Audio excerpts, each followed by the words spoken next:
Hello everyone! Welcome back to the chippernat channel. Today we're reading some scary skinwalker stories, so I hope you're prepared. I don't know how scary they actually are because I am just getting them off of the same website that Jenna and Julian got their skinwalker stories off of back in like 2017. They're supposed to be true. And for those of you who don't I keep kicking the camera! For those of you who don't know this about me, I am a skeptic and anything supernatural. I voiced that skepticism a little bit during my reading of this story, which you can go peep right now if you haven't seen. But I don't believe in these things, and there's a long backstory around why I don't believe in these things, but essentially I'm a woman of science. I believe that everything has a scientific, rational explanation. I'm going to try to explain away everything that I am about to read. So if that's going to bother you, please don't comment it. Just click off. And if it's going to bother you that I'm commenting on these scary stories while I'm reading them, you also don't have to stay. And I'm going to put the links to these scary stories in the description so you can read them on your own if you would like. But I'm just here to make jokes and try to disprove skinwalkers. But I am going to try to prove skinwalkers in a week or two. Here's some context for this video. I currently live in Utah, home of Skinwalker Ranch, and I have never been, and I'm gonna be moving hopefully soon to a different state, an undisclosed, really random, unknown state that no one knows that I want to move to. So I figured now is as good a time as any to explore my home state, to go to Skinwalker Ranch and to other places that skinwalkers are well known. So to prepare for this, I am going to quickly explain to you guys and kind of to myself because I'm not super familiar what skinwalkers are, and then we're gonna read some scary skinwalker stories. It's gonna be a good time. Again, there are links for you if you don't want to hear from me, which breaks my poor little YouTuber heart, but you know, it is what it is. So if you want to cut out the middleman, go to those links. Okay, that's enough of me talking. I just closed all of my tabs. Are you serious? No! Okay, so let's start out with learning what is a skinwalker. Ready? This article is about Skinwalker Ranch, but I think I'll save that for when we actually go to Skinwalker Ranch. Western Indian tribes believed in supernatural beings known as skinwalkers. The Navajo tribe especially believed that these skinwalkers were shapeshifters who could assume the form of any animal, which allowed them to travel quickly and gave them the ability to hide in plain sight. Specifically, a person is said to gain the power to become a skinwalker upon initiation into the Witchery Way. Initiation into Witchery Way involved a close relative, especially a sibling. Other crimes also associated with it were and grave robbing. Beautiful. So these are the things that skinwalkers have apparently done. Listen, what I do know about skinwalkers is that they're culturally important, I guess, to these Native American tribes. Also, this is still dead, so please don't focus on that and focus instead on these cute tassels things that I bought to celebrate 100 subs.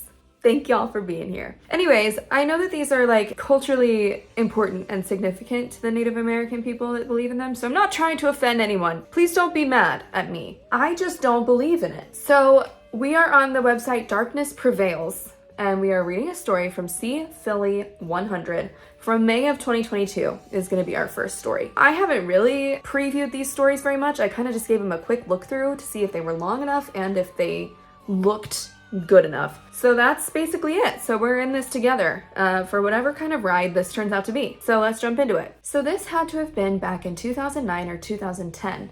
My girlfriend at the time, Lakaila, and I took a trip with our Navajo friend Shannon to visit her mom and some of her family who live out there on the Navajo reservation in Arizona. We got there at night, and as you probably know, there isn't really electricity or running water on the reservation, so it gets very dark at night. I've never seen stars like that before or since.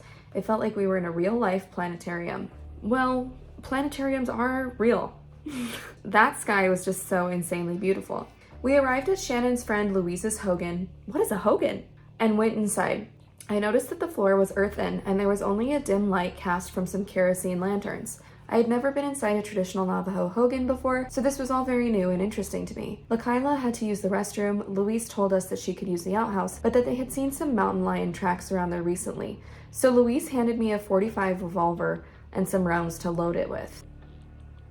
In this world, we have to shoot a mountain lion to go to the bathroom? I was enthralled, so I loaded it up before escorting Lakaila down to the outhouse. I was on high alert, fully expecting a mountain lion to come ripping around the corner any minute, so I was paying extra attention to my surroundings. The first thing that I noticed was that it was extremely quiet out, and as everyone knows, this is typically indicative of the presence of a large predator. As everyone knows? Bro, I didn't know that. Is that true?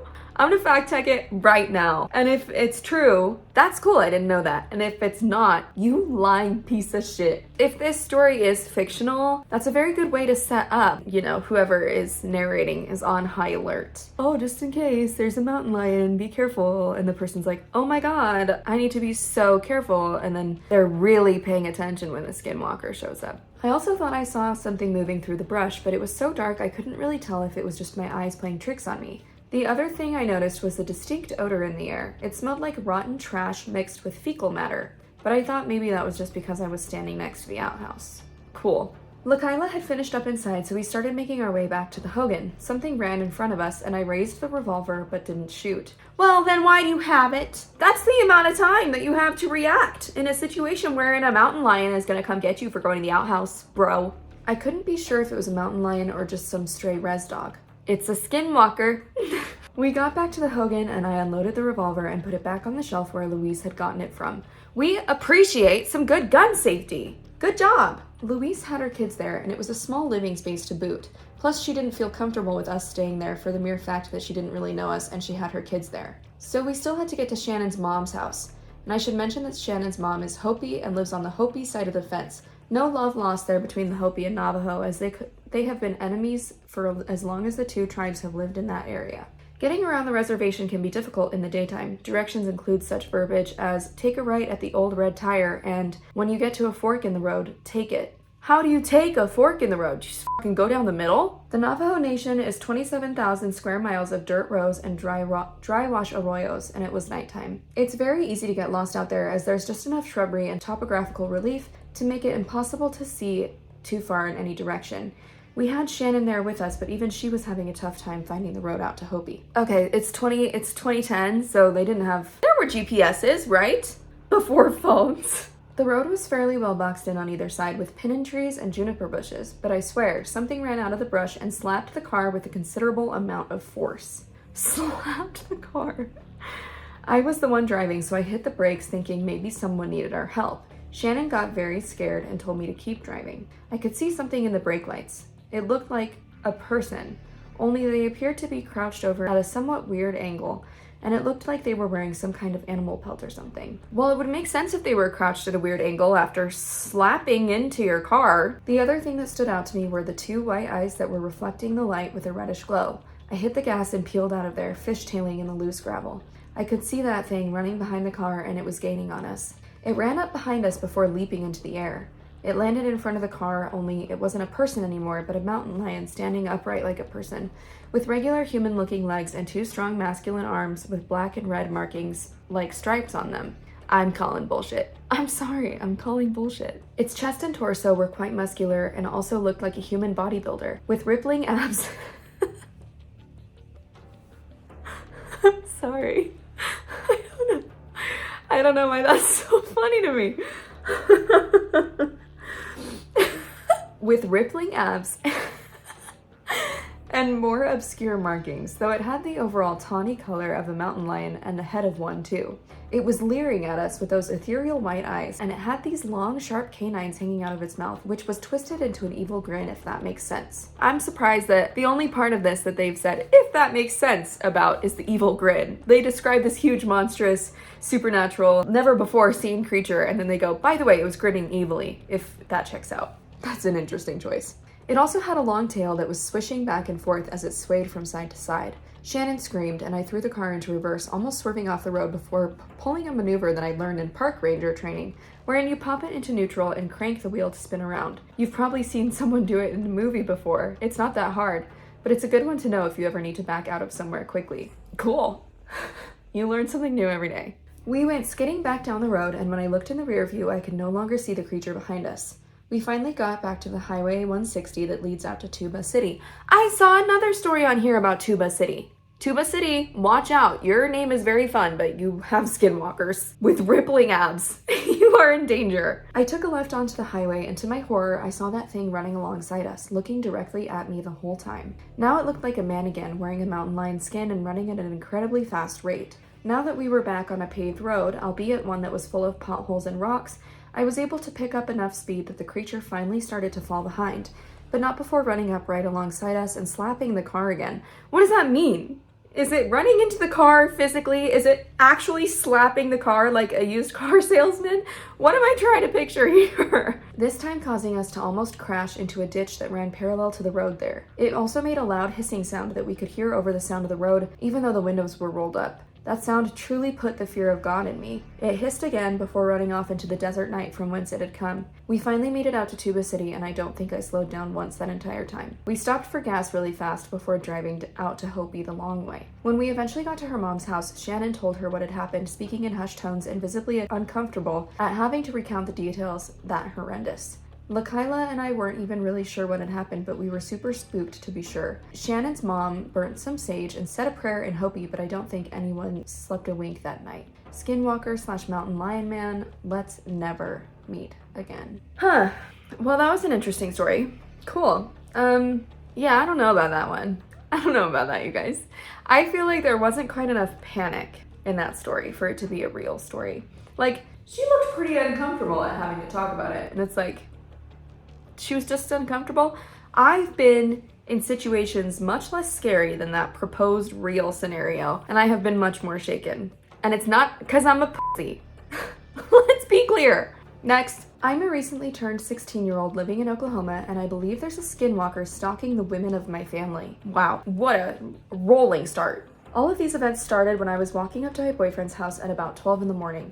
It was a new moon. Moons are important. So there wasn't any light to guide me up the driveway that night, so I was using the dim light of my phone cast so I wouldn't step in any holes and such. While I was thinking about how far of a walk I had, the night fell quiet around me. Wait, was she walking up to her boyfriend's house or walking to her boyfriend's house? Because if she's walking up to her boyfriend's house, then her car's in the driveway and her walk is like 5 feet. If she's walking to her boyfriend's house at 12 in the morning, we have bigger problems than a skinwalker. Girl, where's your sense of self-preservation? I don't know why I abbreviated that word. It's pretty horrible. That was a Schmidt from New Girl moment. A white man broke in today. A white man? No! While I was thinking about how far of a walk I had, the night fell quiet around me and I heard a loud and distinct whistle that came from my right side.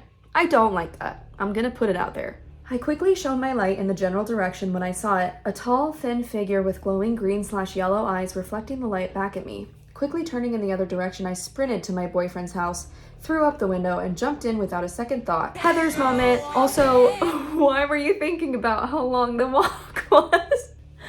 That line has really taken me out of this story. I'm like, what? Also, I thought it was just gonna say that she sprinted to her boyfriend's house and threw up. I was like, okay. That's rough. Concerned, I woke his dad, my boyfriend, calling him Jay for privacy's sake, asked why I would do that. I explained what happened and he told me to sit down while he grabbed me a water. Once he left, I heard a low whistle again from the window. Ew. And it was staring right at me with its hands on the window, attempting to open it. See, it's scary when I read the whistle part and then the skinwalker is there, like trying to get to her, and it just feels less scary, but the whistle is very ominous. I would appreciate a story where, I know this is true, but I wish that the true events had been like a random whistle and she couldn't find the source. How spooky is that? Jay got back before it could get it cracked open, and it quickly ducked underneath the window before running back into the field. Even with the events leading up to this, I had a nice night with Jay and had him walk me back to my car. I promptly made my way back to my house and forgot about it until 3 weeks later. You would not forget about this, nor would you have a nice night with your boyfriend after this happening to you. I'm sorry. I'm calling fake! How do people write these stories and they say, oh yes, a real person would forget about this for 3 weeks? Girl! The next encounter starts with me bringing my friend P to her boyfriend's house before driving to Jay's house. The trip and time spent there were uneventful. It was on the drive home that I saw it again. As I was driving to P's boyfriend's house, I came across this bridge crossing a very low, dry creek bed. On the bridge was a very strange-looking deer. It had legs and a neck that looked too far long for... I'm so sorry. Dyslexia moment. It had legs and a neck that looked far too long for its body, and it looked like it hadn't eaten in a long, long time. Its jaw wasn't hooked on quite right, and was hanging low on its left side, and its eyes looked lifeless and blank. The strangest part about it was how it acted when I drove up to it. This was a one-lane bridge, which is fairly common in my region of Oklahoma. Oklahomans, watch out for this deer and that other man. And this woman who forgets about scary instances like that for 3 weeks. Something's going on with her. You're not safe with her in your city, your state, whatever Oklahoma is.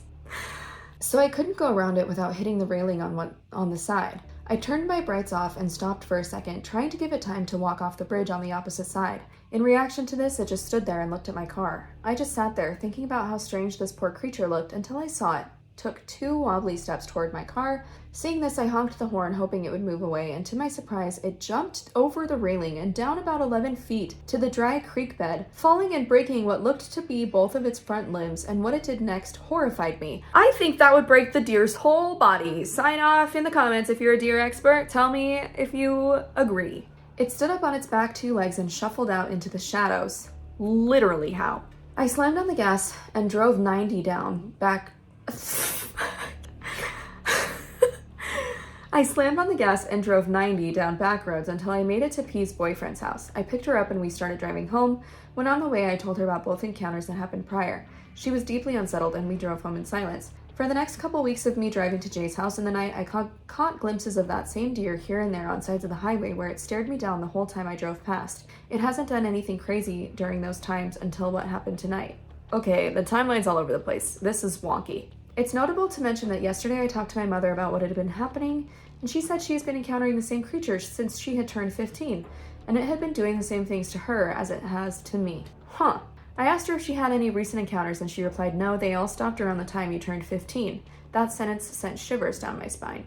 Later that night, I texted my maternal grandmother, and she said the same thing. She had been stalked since she turned 15 up until my mother had turned 15. All I can think about right now is quinceañeras. Imagine quinceañeras. I had a quinceañera because I'm Cuban. Imagine quinceañeras being like a celebration of like, okay, now the skinwalker gets you instead of like a birthday. How harrowing, man. I kind of like that. This creature had been stalking my maternal side for generations, but neither of them have been interacted with as intensely as I have been. Well, he's being ignored. Now, background noted, back to the events from tonight. I was making my drive to Jay's house when I saw the creature again. At this point, I've named it Jared because it seems less scary to talk about if I give it a name. Then call it something ridiculous like Billy. I don't know. What's a more ridiculous name than Billy? I'm sorry to anyone named Billy who's offended. I saw it 4 times in the first 20 minutes of the drive, and on the 5th I managed to get a picture of it. I saw Jared standing on its rear legs behind a road sign, so I tried to take a picture to send to P to prove what I saw was real. All you could see were its glowing green/yellow eyes. I sent her the picture and she said she saw it. She then called me and stayed on the phone with me until I got to Jay's house, and during the time she was on the phone with me, I saw it 3 more times. Each time it was getting bolder than the one before. Why are you still driving? Your boyfriend can also drive to you, okay? We don't need to stan one-sided relationships like this anymore in 2024. Dr. Seuss moment. The jokes tonight are so good. I pulled down the driveway to Jay's house, and tonight was relatively bright out. Are you trying to kill me? I pulled down the driveway to Jay's house, and tonight it was relatively bright out due to it being a waxing gibbous night. I made it up to his house and through his window without any problems other than the world being too quiet for my liking. It was exactly 1:37 in the morning when Jay went to use the restroom, leaving me in his room alone. I heard the window, which I locked upon entry, start to rattle. Through the slit in the curtains, I saw those green eyes. In a voice that sounded like P's, it asked me to open the window. That is always creepy. Something in these skinwalker stories that's always scared me is the voice copying I don't love. So that's a nice touch. This continued until Jay came back from the bathroom and asked me what the noise was. I told him exactly all that had happened tonight and even showed him the picture as proof. He was as terrified as I was. We stayed on guard for the most of the night until it was time for me to leave, and even then it took a lot of persuasion to get me to leave that window, even with Jay walking me to my car with his hunting rifle and a Bowie that he had hidden from his dad. We made it back to my car without any problems. He kissed me goodnight, and I stayed until I saw him get back inside and close his window. What? He walks you to your car with a gun so that you can feel safe, but then you stay in your car until he is back in the house so he can't shoot whatever. Okay, interesting choices had been made. The drive back tonight was calm and peaceful without another sighting from Jared. I can't handle Jared. I'm truly not sure of what's going on with this whole situation, and some advice on how to deal with it would be greatly appreciated. If you're interested in the picture, you can reach my email. I'm not gonna email her. No one email her. No one bother this poor person whose link to her story is in the description, but don't bother her. All right, we got 2 more. One is a Utah story, so let's get into the Utah story, shall we? Because I live in Utah. Hello, for a little background on the story, when this happened, I was 5 to 6, and I'm female, so let's just get onto the story.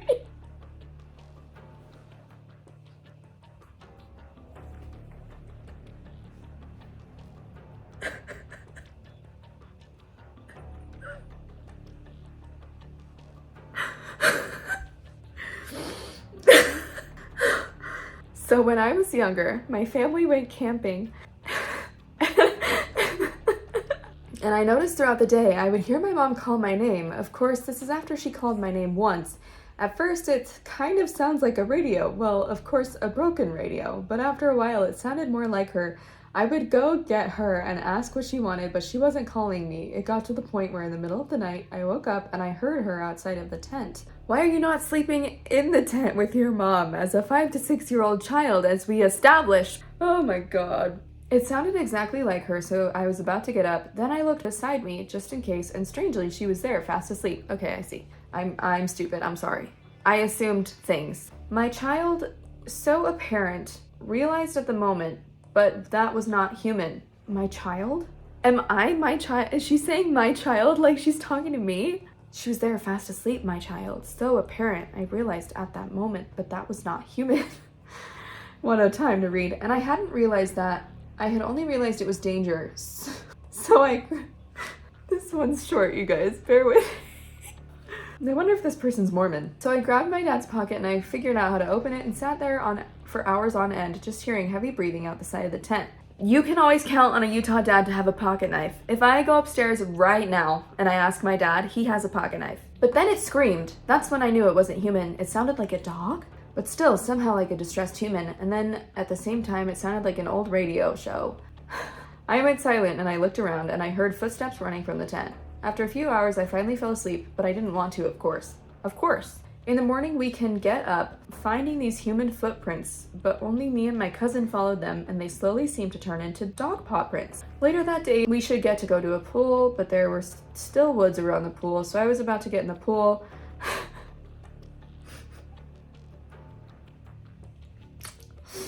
I noticed glowing eyes watching us, and I'm not sure if anyone else heard, but that same scream, I'm assuming.